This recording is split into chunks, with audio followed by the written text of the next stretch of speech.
And ito naman guys, no, kashing-kashing. Ito'y kaswertihan sa kaperahan. Mga kapiksi, nakikita nyo ba?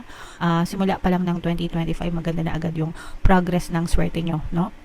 Maganda na agad ang progreso ng swerte nyo pagdating sa kaperahan, pagdating sa inyong kabuhayan, sa inyong pinagkakakitaan, mga kapiksi. Yung iba sa inyo guys, no, parang nagiging mentor kayo.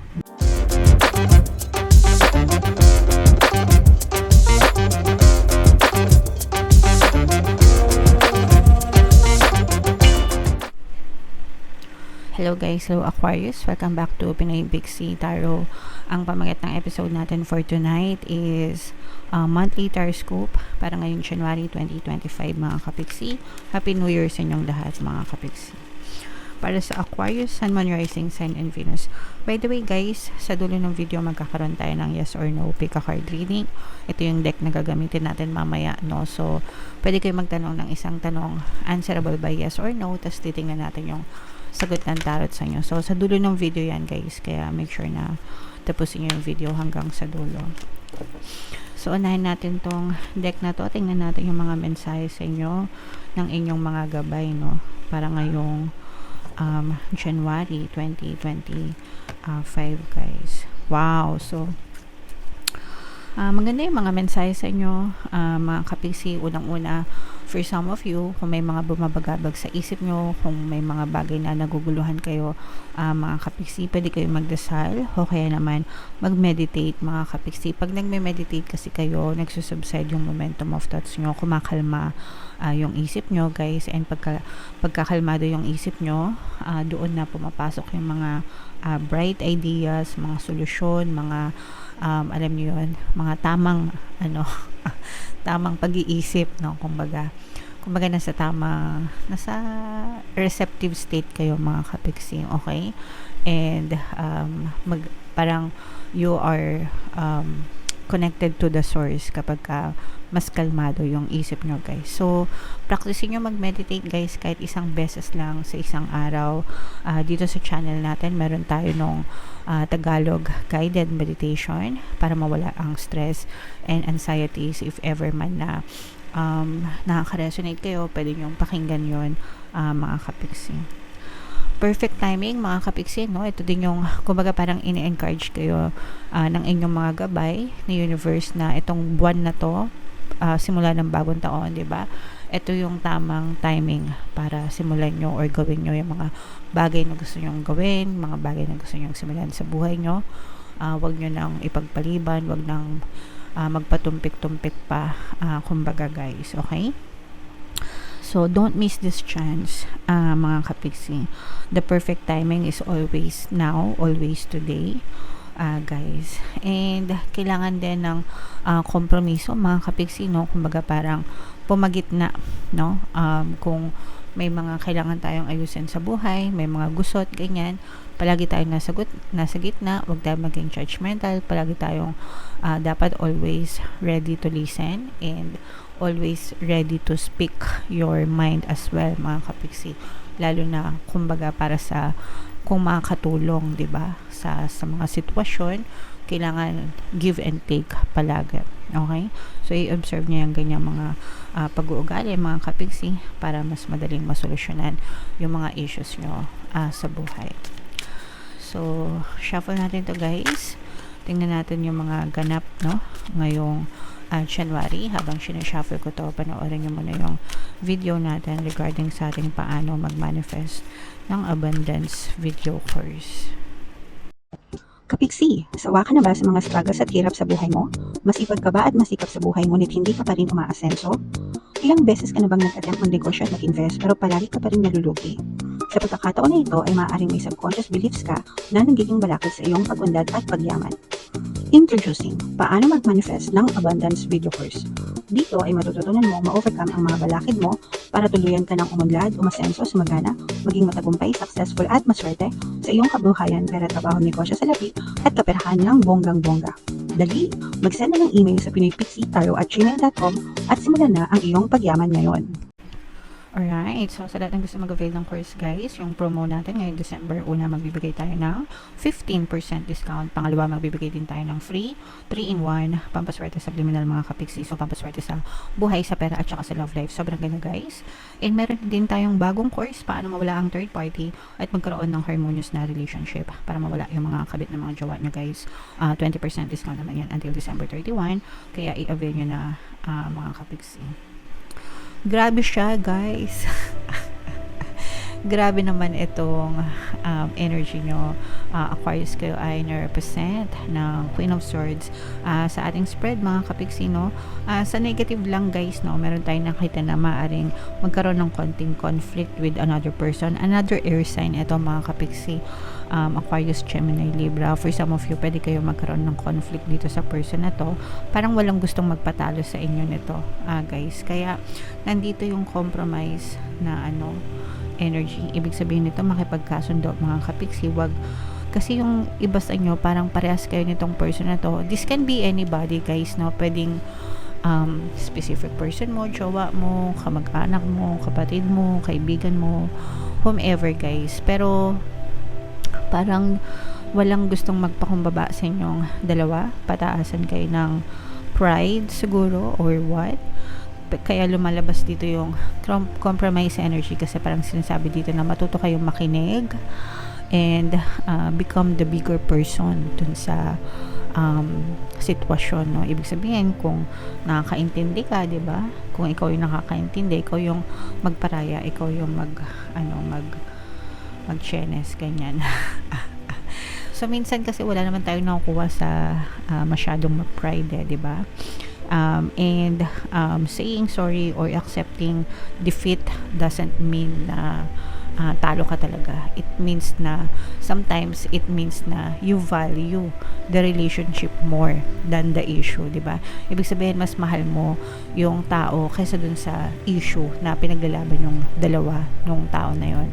So timbangan mo mabuti yung sitwasyon and makinig, no? Kung baga kompromiso para maging ma-okay kayong dalawa. Alright? And ito naman guys, no? Kashing-kashing. Ito'y kaswertihan sa kaperahan. Mga kapiksi, nakikita nyo ba?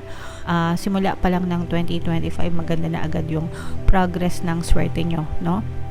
Maganda na agad ang progreso ng swerte nyo pagdating sa kaperahan, pagdating sa inyong kabuhayan, sa inyong pinagkakakitaan, mga kapiksi. Yung iba sa inyo guys, no, parang nagiging mentor kayo, no? Kumbaga marami na kayo na experience sa trabaho nyo or sa pinagkakakitaan nyo, tapos parang ito na yung time na you are giving back, no, your knowledge, yung kaalaman nyo, sinishare nyo sa ibang tao para matuto din sila. So let's say for example, baka may business ka, may negosyo ka, kung ano yung mga nagawa mo sa business mo, yung mga na-experience mo, tinuturo mo naman sa iba para makatulong ka din sa kabuhayan nila. Okay? So, something like that mga kapiksi. So, in return, dahil nakatulong ka na, parang mas lalong nag-overflow yung swerte at yung abundance sa buhay mo. Ganun talaga yun guys, kapag what you give, you get back, no? Kung ano yung binibigay mo, bumabalik sa'yo. Triple, quadruple, depende sa effort nyo, depende sa sincerity ng intentions nyo guys, okay? Kaya talagang yung iba sa nyo, bumabalik talaga yung swerte sa nyo dahil din sa good karma nyo mga kapiksi, kaya talagang tuloy-tuloy yung magandang andar ng swerte nyo, okay? So yan, i-mind nyo yan sa comment section mga kapiksi. Mind swerte, swerte sa pera, magandang daloy ng swerte. Yan, i-mind nyo yan guys sa comment section. And comment down below guys if naka-resonate kayo. Okay, so ito yung nagiging block naman mga kapiksi. Although parang sa iba, hindi naman ito applicable sa lahat, pero yung iba kasi, meron pa kayong potential, no? Malaki pa yung potential na malayo pa yung pwede nyong marating sa buhay nyo, pero yung iba pwedeng satisfied na kayo, kontento na kayo as to what you're getting now or kung ano man yung natatamasa nyo ngayon, komportable na yung iba sa inyo, no? And that's fine, walang masama doon mga kapiksi kung masaya naman tayo. 'Di ba yung iba yeah, yung iba naman hindi naman tayo, kumbaga hindi naman lahat tayo pare-parehas ng ambisyon sa buhay. Merong iba na talagang okay na sila sa ganung buhay, and that's fine guys. Pero nakikita natin na meron pa potential, no, na mas malayo pa yung marating nyo, and mas dumami pa yung balik ng pera sa inyo, or yung kumbaga pasok ng pera sa inyo, no, financial gains. Pero ang nakikita natin na parang balakid dito is yung, sabi ko nga, parang yung iba parang okay na sila na ganyan, and parang ayaw na mag-effort pa na more sa ginagawa nila ngayon. Okay? So, at saka yung iba parang pwedeng nagkakaroon din kayo ng mga limitation sa isip nyo. As we grow older, syempre habang tumatanda tayo, mas nagiging tayo, mas natatakot na mag-take ng risks kaysa dun sa mga medyo mas bata-bata pa, kasi syempre wala pa silang masyadong experience, go lang sila ng go, ganyan, habang may pagkakataon. Pero pagka yung medyo nagkakaedad na, parang hindi na, no, parang ganon, parang okay na ako sa ganito, wala na akong masyadong hinahangad, yung mga ganyan. So yun yung nagiging, hindi naman sa balakid, pero yun yung pumipigil sa inyo, mga kapiksi, yung ganong klaseng thinking na okay na ako sa ganito. And again, no, depende sa inyo guys, basta masaya kayo. Kung ayaw nyo na, kung okay na kayo dyan, okay na yan. Pero you also have to understand na kung gugustuhin nyo pa guys, malaki pa yung potential nyo na pwede nyo marating sa inyong kabuhayan. Okay? And dito nakikita din natin na kung meron kayong mga health problems, mga kapigsi, mas nagiging ma-okay, yung nag-improve, no, yung inyong sitwasyon. Syempre guys, pagdating sa kalusugan, palagi ko kayong sinasabihan na magpa-check up sa mga manggagamot. Wag nyong i-take for granted yung inyong kalusugan. Pero dito nakikita natin na you're getting better and better each day, mga kapiksi. Okay? So, i-mind nyo to guys, sa comment section. Mind, better health, improvement ng kalusugan, improvement yan ng parang overall vibration yung mga kapiksi, nag-i-improve. And nag-i-improve din yung kabuhayan nyo. Tsaka ito guys, i-mind nyo itong mga magagandang potential, malalaking potential sa buhay. At saka yung sinabi ko kanina na magandang daloy ng swerte sa pera, sa trabaho, sa negosyo. More improvement talaga yung nakikita natin sa inyo. So, comment down below if nakaresonate kayo dyan. And i-mind nyo na lahat yan guys sa comment section. Alright? So, ito na yung ating yes or no pick a card reading. Huminga ng malalim guys. Tapos itanong nyo sa isip nyo kung ano yung tanong na gusto nyong malaman for January. Tapos pili kayo ng isang card. By the way guys, naka-upload na. Sa lahat ng gusto mag-join sa ating exclusive membership program, i-click nyo lang yung join button dito sa baba ng video, o kaya dito sa taas ilalagay natin yung link. Pag member na kayo guys, magkakaroon kayo ng access sa mga exclusive videos natin regarding manifestation using the power of your subconscious mind and law of attraction. So ito guys, hinga ng malalim, tapos isipin yung tanong sa isip. Isang tanong lang guys. And then pili kayo ng isang card. Ito yung card 1, card 2, card 3. Kung card 1 ang napili nyo, ang sagot sa tanong nyo ay yes. Kung card 2 naman guys, ang sagot sa tanong nyo ay no. And kung card 3 naman, ang sagot sa tanong nyo ay no, mga kapiksi.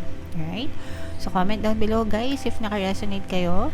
Ito yung ating 2025 kapalaran, mga kapiksi. Ito naman yung ating success stories ng paano mag-manifest ng abundance video course. Click here to subscribe guys. Ito yung ating mga pampaswerte subliminals. Thank you for liking, sharing, and subscribing. See you again next time. I love you all. Happy New Year mga kapiksi. Have a nice day. Bye-bye.